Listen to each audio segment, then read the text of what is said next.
Their single battle transformed a simple general into the absolute ruler of Rome, and the price paid was higher than anyone could imagine. Many wished to understand how a single military push was capable of reshaping the fate of an entire republic, revealing the behind-the-scenes of an episode that few dare to recount in detail. There is something fascinating about imagining the palpable tension that engulfed the armies at that time. On one side, the hope of victory. On the other, the fear of a fatal failure.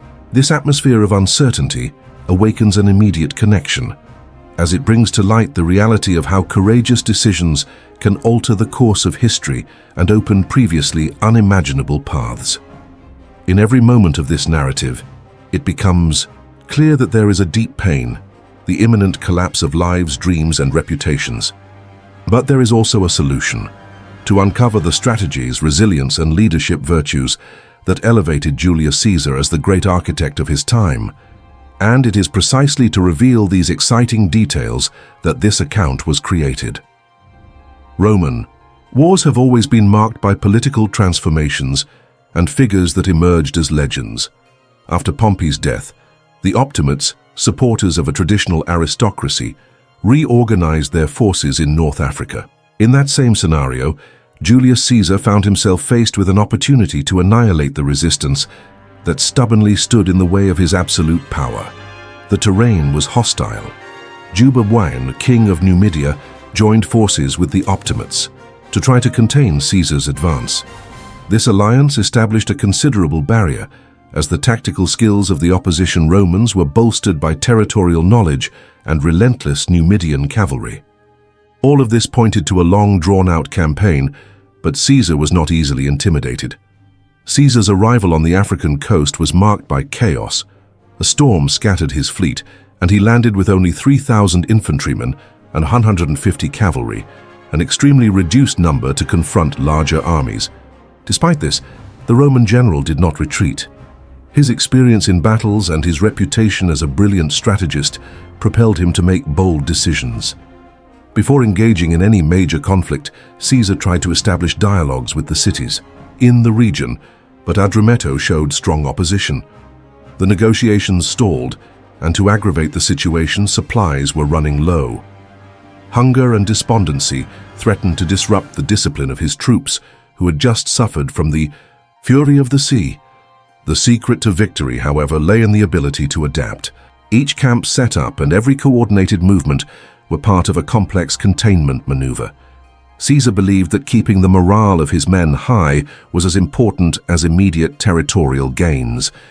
In this sense, even though outnumbered, he sought to impose presence and raise defensive fortifications. Even in the face of so much adversity, confidence in Caesar's leadership kept his legionaries with their heads held high. There was no room for hesitation or self-pity, as each soldier understood that a return to glory would only come through audacity. And it was with this tension in the air that the first flames of a confrontation arose that would forever mark the pages of Roman history. The stalemate in North Africa grew increasingly dangerous with each passing day. Ambushes could happen at any moment, forcing Caesar's army to move cautiously.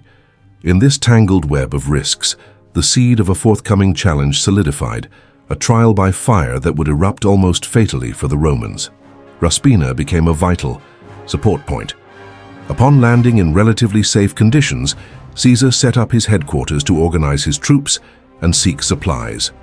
More than just a simple location, Ruspina represented the hope of repositioning against the power of the Optimates and the Numidian cavalry. It was a chance to compensate for numerical inferiority with tactical skill. Under the scorching sun of North Africa, patrols set out to find food, water, and any resource to support the legions. On one of these foraging expeditions, the threat materialized. The forces of the Optimates, backed by the Numidian cavalry, nearly surrounded Caesar. The arid and uneven terrain favored ambushes, increasing the risk of annihilation. With few troops available, Caesar had to resort to brilliant maneuvers to escape the siege. It wasn't just about retreating, but making the enemy believe they had the advantage, while the legionaries sought the best defensive positions. This strategic move not only saved lives, but also maintained morale, avoiding a premature disaster. The adversary's army relied on the volume of warriors and the superiority of cavalry, but they underestimated the flexibility of Caesar's formations. Trained in various theaters of war, he adapted his tactics according to the challenge. The clash at Ruspina highlighted the Roman legion's capability for improvisation, something rare among other armies of the time. Every enemy charge met firm resistance, even though the Roman spears and swords were fewer in number. The legionaries held a compact formation, minimizing gaps for the Numidian cavalry to penetrate and devastate their ranks.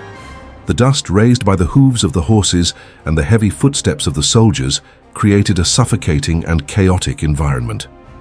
The final result of this initial confrontation was significant. Caesar managed, at least, to keep his army cohesive, even though they were under pressure. Many historians point to this moment as proof that, even when cornered, he never lost his calm.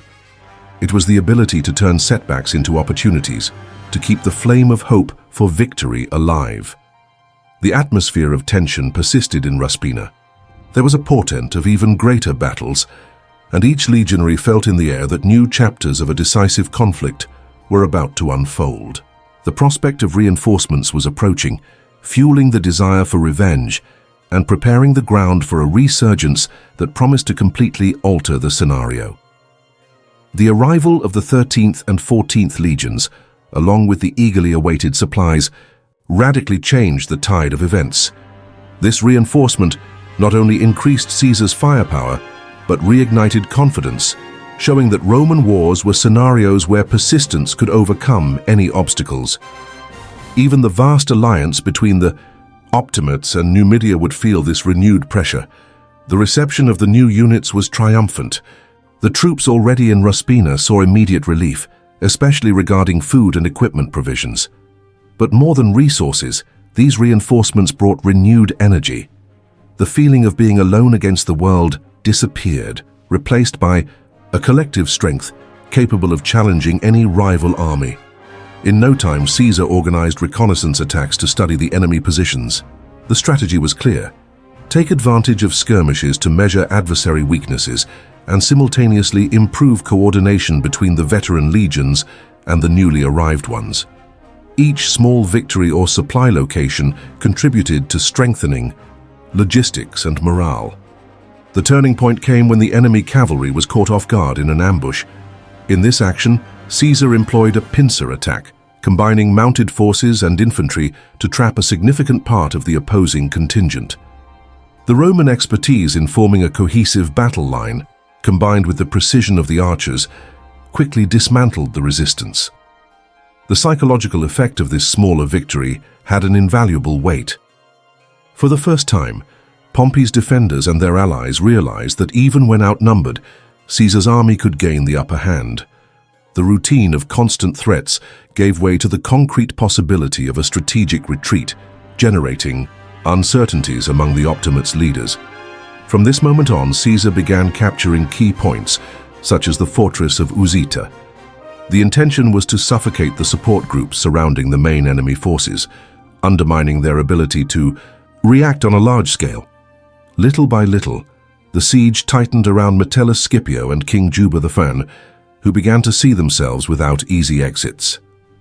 Thus, a crucial stage of military repositioning came to an end. Caesar's army, more structured and resupplied, was now on the offensive. And in the face of this advance, it was impossible not to foresee more intense confrontations, a slow and devastating approach toward the outcome that would make the Battle of Tapso one of the most important episodes of the Roman civil wars. The assault on Tapso was not an impulsive move, but the result of meticulous analysis. Caesar understood that, to consolidate his supremacy, he needed to cut off any possibility of the Optimates regrouping. The fortified city and its strategic location were valuable pieces in the military chess game forming in North Africa. By besieging Tapso by land and sea, Caesar created an almost insurmountable barrier. The coastal control ensured that supplies would not reach the enemy forces, while the legions on land planned to move in unison to repel any attempt at a breakthrough. This suffocation tactic aimed to undermine the enemy's morale, which spent Days avoiding direct combat. Metellus Scipio had gathered around 90,000 soldiers, including battalions of war elephants, a weapon of significant psychological and physical impact in Roman wars. However, maintaining such a large army required daily resources, and the prolongation of the siege meant inevitable wear and tear. Caesar, on the other hand, had 60,000 well-trained men who were more motivated after recent victories. As time passed, fatigue became a decisive factor. Extensive marches under the African sun drained energy and morale. Caesar, attentive to this, ordered ostentatious maneuvers to keep the enemy in constant alert, forcing them to move their troops in various directions in a vain attempt to predict the next strike. King Juba I, until then a fearsome ally, also felt the weight of the siege. The protection afforded by the elephants was unquestionable, but feeding these animals required a large amount of resources. The lack of full coordination between Scipio and Juba only reinforced Caesar's advantage, who manipulated the rhythm of the conflict to his favor. Many chroniclers describe the state of anxiety among the opposing troops. With each trumpet sounded in the Roman camp, the assumption of an immediate attack caused panic and chaos. This constant tension was a fundamental part of Caesar's plan, knowing that an exhausted and insecure army was much more prone to make serious tactical mistakes. The stage was set for something grand. With mentally worn enemies and dwindling resources day by day, the prospect of a decisive battle was imminent. It would be a risky clash, but necessary to define who would truly command the future of Rome. And amidst the scorching heat and merciless sands, all the pieces converged for a meeting that would be etched in history. The climax began almost casually when a trumpeter from the 7th Legion sounded the attack call ahead of schedule. This small slip-up triggered an immediate onslaught, catching everyone by surprise. The ranks of Metellus Scipio, who had been waiting for the battle signal later, were forced to form in haste, creating dangerous gaps in their organization. The war elephants, the main trump card of the Optimates, advanced robustly, but were met with a hail of arrows and the deafening sound of Roman trumpets. Those imposing animals, upon feeling the pain of the spears and the clamor of the horns, panicked and turned against their own troops. It was a nightmarish scene where the colossal force became an enemy to its controllers. The 5th Legion, specialized in confronting elephants, executed its role with surgical precision. Armed with darts and specially adapted spears, its soldiers strategically positioned themselves to target the most vulnerable parts of the animals. The efficient communication between the infantry and the cavalry helped to isolate the fleeing mounts, preventing them from causing further damage on the Roman field. Meanwhile, Caesar's cavalry, bolstered by confidence gained in previous battles, surged forth with vigor. Metellus Scipio attempted to maintain a line of defense, but the chaos caused by the stampeding elephants created true fissures in their formations. It was through these gaps that the Roman cavalry seeped in, paving the way for a devastating attack on the enemy's central troops. Once the opponent's cohesion was breached, Caesar's legions encountered no solid resistance. The enemy camp, whose structure had been erected to withstand long campaigns, became a labyrinth for the panicked defenders. Many found themselves cornered, trying to escape as the Roman cavalry and infantry swiftly cleaned out each sector. The efficiency with which Caesar conducted the attack surprised even the most seasoned observers. In the blink of an eye, Metellus Scipio's enormous numerical advantage crumbled. The legend that the elephants would bring fear and chaos to the Roman ranks shattered at that moment, highlighting the adaptability of the legions. The thunder of trumpets, the noise of fleeing elephants, and the cries of despair from defeated soldiers created a scene that would echo throughout the history of Rome. In the end, the enemy army lay in tatters, paving the way for a potential massacre that would deeply mark Caesar's reputation and the definitive course of this civil war. The Battle of Tapso, which was supposed to end with the organized defeat of the Optimates, took a cruel turn. It is estimated that over 10,000 enemy soldiers were killed in combat. However, what followed would shock even those accustomed to the brutality of Roman wars. Many already surrendered troops were massacred by enraged Roman legionaries. Caesar, aware of the importance of easing future political tensions, ordered moderation. However, the thirst for revenge from soldiers who had lost friends in previous conflicts was uncontrollable. This accumulated rage vented on the battlefield, resulting in acts of violence that escaped central command. It was as if each blow represented a settling of accounts for all the suffering past. Reports from some chroniclers suggest that desperate prisoners tried to raise their hands in surrender, but ended up falling under the Roman blades. These episodes highlight a moment of loss of control and show that even the most disciplined legions are not immune to the fervor of hatred that establishes itself on the battlefields. Despite Caesar's efforts to restore discipline, the intensity of this outburst of fury left deep marks. The Roman banners, stained with the blood of both friends and foes, represented not only victory, but also the pain of a state that had crossed all limits to defeat its opponents. It was the grim image of a growing empire. For many observers of the time, this massacre at Tapsus tarnished Caesar's reputation as a magnanimous leader. Even when he denied issuing any orders for mass executions, the news spread.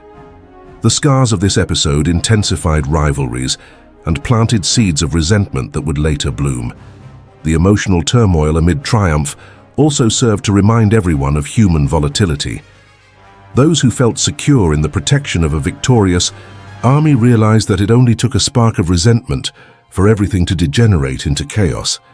And this realization sparked whispers about how tenuous the line was between glory and barbarism. The battlefield of Tapsus, a stage for conquests and atrocities, transformed into a symbol of the strength of the Roman legions, but also of their darker side. It remained to be seen how this stain would be perceived by those still resisting, and what reaction it would provoke in the political circles that still held hopes of overthrowing Caesar. The machinery was in motion, and the next steps would be even more decisive.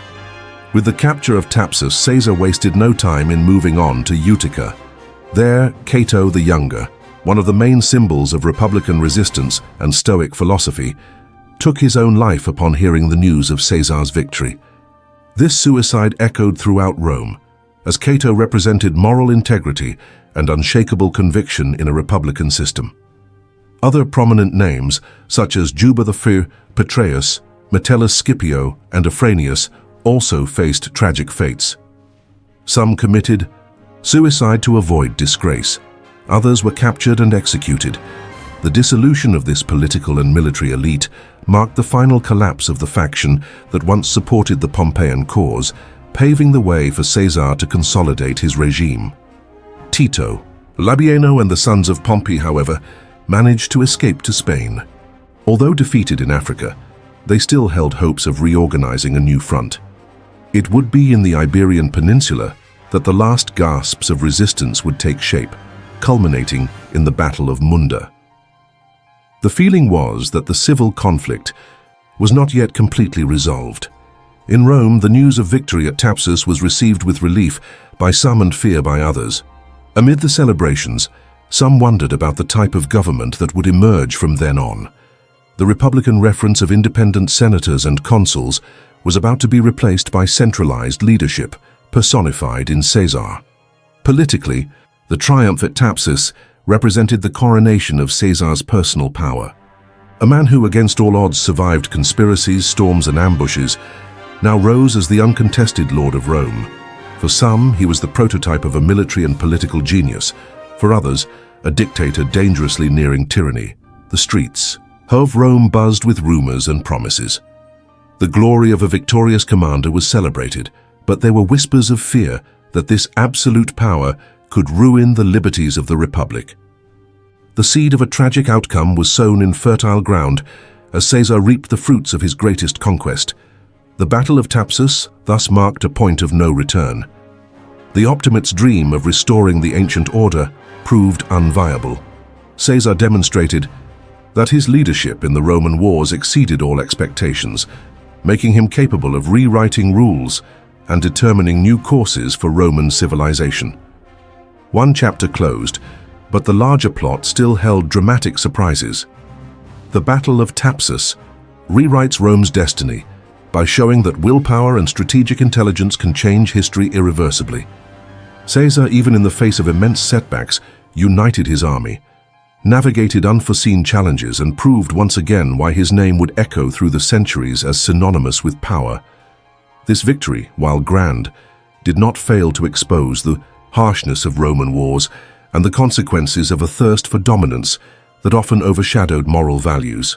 We see a brilliant triumph, but also a portrait of human fallibility amidst the heat of victory, something that should inspire profound reflection. It's time to continue this dialogue. What lessons and implications remain for our time? Share your impressions about Caesar's decision, military tactics, and the political impact of this episode in the comments. Thus, the memory of these events remains alive and reminds us of the complex choices that forged history.